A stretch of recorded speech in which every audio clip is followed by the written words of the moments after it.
में कुछ ऐसे भी इंसान मौजूद हैं जिन्होंने ऐसी परिस्थिति को झेलने के बावजूद भी वहां से जिंदा वापस लौट आए। एक ऐसी ही घटना हुई थी जोस सल्वाडोर अल्वारेंगा के साथ। वो मछली पकड़ने के लिए समुद्र में तो उतरा, पर उसे वापस आने में 438 दिन लग गए।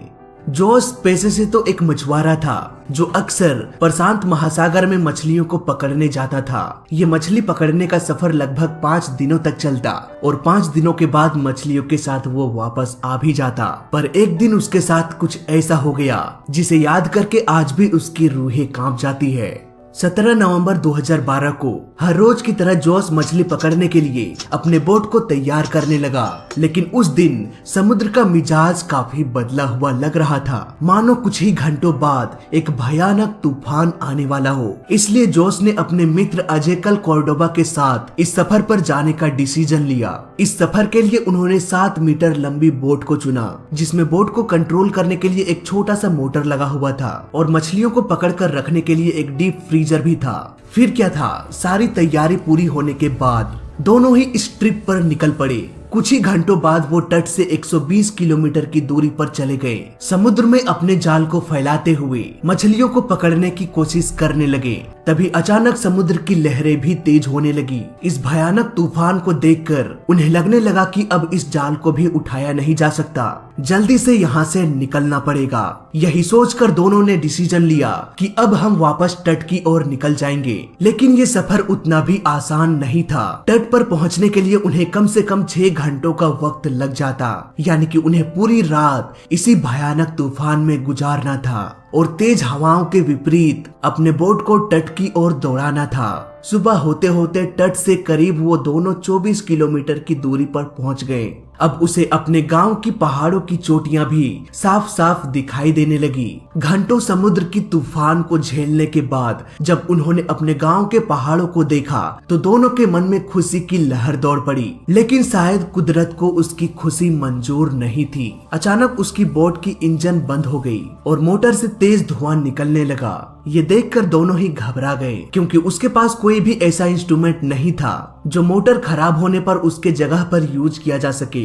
और न ही उस बोट में पेंडल की फैसिलिटी थी जिसकी मदद से मैनुअली पेंडल मार के धीरे धीरे बोट को किनारे ले जाया जा सकता था। लग रहा था जैसे उसकी खुशी पल भर में उदासी में बदल गई। फिर भी उन्होंने हार नहीं माना। उसके पास एक रेडियो भी था। उसने तुरंत ही अपने बॉस को कॉल करके अपने लोकेशन को शेयर किया। लेकिन जैसे ही उसके बॉस ने रेस्क्यू टीम भेजा, तब तक उसके रेडियो का बैटरी भी खत्म हो गया।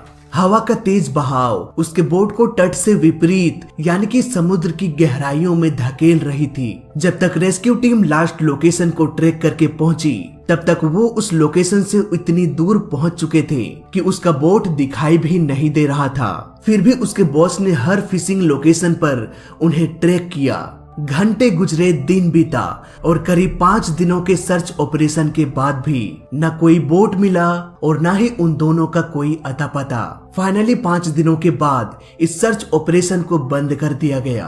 वहीं दूसरी ओर जोस और उसके मित्र लगातार 5 दिनों के लंबे अंतराल में 450 किलोमीटर की दूरी पर पहुंच चुके थे। चारों तरफ कुछ भी दिखाई नहीं दे रहा था सिवाय समुद्र के। इवन उसकी बोट इस विशाल समुद्र में इतनी छोटी दिखाई दे रही थी कि उसे एयरशिप से खोजा भी नहीं जा सकता था और ना ही उसे ट्रैक किया जा सकता था। उस बोट में ना तो कोई कमरा था और ना ही सोने के लिए कोई बेड। मानो दोनों की जीवन महज 7 मीटर की बोट में ही सिमट चुकी थी। दिन बीतने के साथ साथ भूख और प्यास भी बढ़ने लगी थी। 5 दिनों के सफर में बोट में जितने भी सारे खाने पीने की सामान थे वो सब कुछ खत्म होने चला।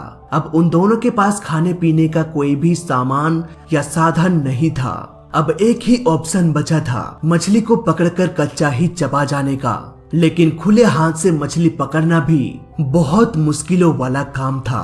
वहीं पीने के पानी को इकट्ठा करने के लिए उन्होंने प्लास्टिक के बोतलों का यूज किया जो उन्हें बीच समुद्र में तैरती हुई मिली थी। जब कभी बारिश होती तो वो इन बोतलों को खोल कर रख देते और इस बारिश के पानी को तब तक इस्तेमाल करते जब तक कि अगली बारिश ना हो जाए। और जब कभी लंबे समय तक बारिश नहीं होती तब मजबूरन उन्हें कछुओं का खून पीना पड़ता था। और जब कछुओं का ब्लड भी नहीं मिलता तो ना चाहते हुए भी उन्हें अपने यूरिन पीना पड़ता।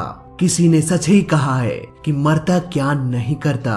ये कहावत मानो इन दोनों के लिए ही बनी थी। इसी तरह दिन गुजरता गया और करीब 120 दिन गुजार दिए। जीने की उम्मीद मानो टूटने लगी थी। शायद इसीलिए जोस के दोस्त ने जीने की उम्मीद भी छोड़ दिया। आखिरकार कोई इंसान कब तक कच्चा मांस, खून, यूरिन और समुद्र का नमकीन पानी पीकर जिंदा रह पाता। उसकी हालत इतनी खराब हो चुकी थी, उसने जीने की उम्मीद ही छोड़ दिया और कुछ भी खाने पीने से मना कर दिया। आने वाले कुछ ही दिनों में उसकी मौत हो गई। अब इस विशालकाय समुद्र में वो अकेला एक लाश के साथ अपना समय गुजार रहा था, इस उम्मीद से कि शायद उसे कोई बचा ले। धीरे धीरे दिन गुजरने के बाद जोस का भी हिम्मत टूटने लगा। उसकी हालत भी बहुत खराब हो चुकी थी। एक पल के लिए उसे लगा कि घुट घुट के जीने से क्या फायदा। इसी सोच ने उसे सुसाइड करने की ओर प्रेरित करने लगा, लेकिन उसकी अंतरात्मा ये करने की इजाजत नहीं दे रहा था। दिन मानो जैसे तैसे गुजर रहा था। फिर एक दिन उसी रास्ते में एक कार्गो शिप दिखाई दिया।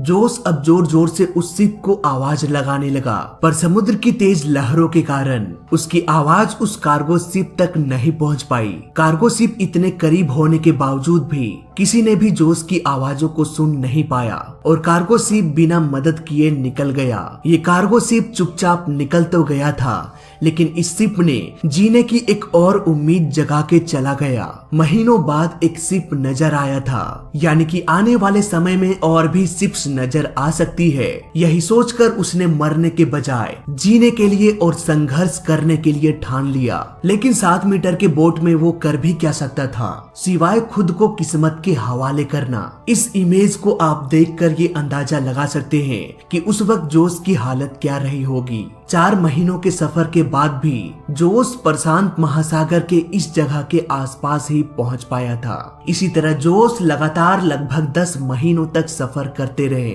और 14 महीने सफर करने के बाद उसने लगभग 11,000 किलोमीटर का सफर तय कर लिया था और फाइनली 439वें दिन 30 जनवरी 2014 को उसे अपने आसपास नारियल तैरते हुए दिखाई दिया और आसपास कुछ पंछियां भी मंडरा रही थी। ये नजारा देखकर वो समझ गया कि आसपास कोई आइलैंड जरूर होगा, पर वो आइलैंड किस ओर है ये पता लगाने के लिए वो अपने आसपास देखने लगा। दूर एक आइलैंड दिखाई दे रहा था। उस आइलैंड तक पहुंचने के लिए उसे करीब आधे दिन का समय लगा। जैसे ही बोट उस आइलैंड के करीब पहुंचा, वो बोट से जंप करके आइलैंड की ओर तैरने लगा और फाइनली महीनों गुजारने के बाद वो एक ठोस जमीन में पहुंच गया। दरअसल ये आइलैंड एबोल एटोल था, जो कि दुनिया का सबसे छोटा आइलैंड है। ये ऊपर वाले का चमत्कार ही था कि हवाओं का रुख कुछ इस तरह से उसके बोट को मोड़ दिया कि उसका बोट उस छोटे से आइलैंड की ओर चला गया। अगर वो गलती से इस आइलैंड तक नहीं पहुंच पाता या फिर थोड़ी सी हवाओं का रुख इधर से उधर होती तो वो इस आइलैंड तक कभी पहुंच ही नहीं पाता। और फिर अगर वो जिंदा बच पाता तो शायद 5000 किलोमीटर दूर फिलीपींस के टापू को ही देख पाता। पर जोस की किस्मत अच्छी थी कि वो एबोन एटोल टापू पर पहुंच गया। ये टापू उसके लिए एक वरदान साबित हुआ, मानो मौत के मुंह से निकलकर उसे नई जिंदगी मिल गई हो। थोड़े बहुत एरिया का जायजा लेने के बाद उसे एक घर दिखाई दिया। घर की बनावट देखकर लग रहा था कि कोई इंसान वहाँ रह रहा हो। उसने घर के दरवाजे को खटखटाया। कुछ देर बाद उस घर से एक इंसान निकल के आया। करीब 14 महीने तक समुद्र में गुजारने के बाद वो पहली बार किसी जिंदा इंसान को देख रहा था। ये देखकर उसके आंखों में आंसू आ गए। जोस की कहानी जानने के कुछ ही देर बाद वहाँ पर लोकल पुलिस पहुँच गई। जोस ने अपनी पूरी जर्नी पुलिस वालों को बताया, लेकिन उसके बातों पर यकीन करने वाला कोई नहीं था। भला 438 दिनों तक कैसे कोई एक छोटे से बोट में जिंदा रह पाता, वो भी बिना खाए पिए एक लाश को देखते हुए। जोस ने अपनी बातों को साबित करने के लिए अपने बॉस को कॉल किया, जो उसे मछली पकड़ने के लिए भेजा करता था। उसके बॉस ने भी ये पुष्टि कर दी कि हाँ, जोस मेरे लिए काम करता था और 1 साल पहले वो समुद्र में खो गया था। अब क्योंकि वो किसी और कंट्री में पहुंच चुका था, वो भी बिना वीजा के, इसलिए कुछ दिनों के कानूनी कार्यवाही करने के बाद उसे वापस मैक्सिको भेज दिया गया। लेकिन ये जर्नी अभी खत्म नहीं हुई थी। जोस के मित्र जिनकी आधे रास्ते में ही मौत हो चुकी थी, उनके घर वालों ने जोस के नाम पर केस कर दिया, ये कहते हुए कि जोस ने अपने दोस्त को मार के ही खा लिया होगा। कुछ दिनों के कानूनी दावपेच के बाद जोस को रिहा कर दिया गया। कुछ दिन बाद उन्होंने एक बुक 438 डेज पब्लिश किया, जिसमें उन्होंने अपने पूरी कहानी को लिखा था। जाने अनजाने अपनी जिंदगी को बचाते बचाते उन्होंने एक ऐसा वर्ल्ड रिकॉर्ड बना दिया जिसे तोड़ने की हिम्मत भी कोई नहीं करना चाहेगा। जोस की कहानी हमें इस ओर प्रेरित करती है कि जिंदगी में चाहे कितनी भी मुश्किलें आ जाए, हर मुश्किलों का समाधान जरूर होता है। ये जोस का दृढ़ संकल्प, जीने की उम्मीद, हिम्मत, लगन और परिश्रम ही था जो उन्हें इतने दिनों तक जिंदा रहने को प्रेरित करता रहा। अगर अल्वरंगा के दोस्त ने आस नहीं छोड़ी होती तो शायद वो भी आज जोस की तरह जिंदा होते। सो गाइस, वीडियो अच्छा लगा तो लाइक कर देना, बुरा लगा तो डिसलाइक कर देना, और दोनों ही केस में इस चैनल को सब्सक्राइब कर देना, क्योंकि इस चैनल में सीखने के लिए बहुत कुछ है। तो मैं मिलता हूँ आपसे अगली वीडियो में, तब तक के लिए देखते रहिए और सीखते रहिए। जय हिंद, वंदे मातरम।